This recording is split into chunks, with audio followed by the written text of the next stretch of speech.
சென்னை கொடுங்கையூரை சேர்ந்த கவிதா என்ற பெண் சரவணன் என்பவர் மீது பாலியல் தொந்தரவு புகார் கொடுத்துள்ளார்.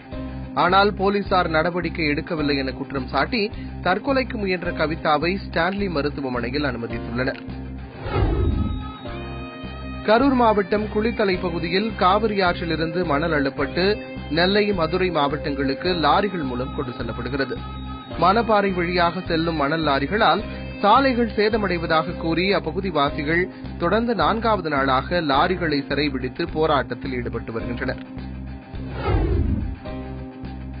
விழுப்புரம் மணிநகரில் அடிப்படை வசதி கேட்டும் டாஸ்மாக் கடையை மூடக்கோரியும் அப்பகுதியினர் நகராட்சி அலுவலகத்தில் தரையில் அமர்ந்து போராட்டத்தில் ஈடுபட்டனர்.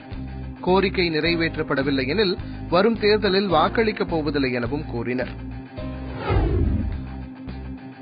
திருவண்ணாமலையில் தந்தையின் இறுதிச் சடங்கின் போதே சொத்து கேட்டு ஒருவர் தகராறு செய்ததால் பரபரப்பு நிலவியது.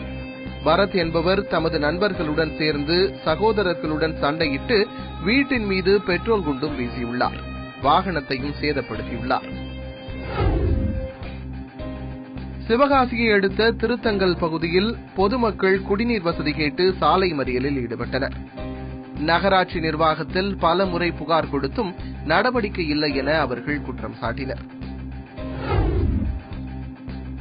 திருச்செந்தூர் முருகன் கோவிலில் மாசி திருவிழா 3ஆம் நாளான நேற்று இரவு சுவாமி தங்கமுத்துக்கிடா வாகனத்திலும் தெய்வானை வெள்ளி அன்ன வாகனத்திலும் உலா வந்தனர்.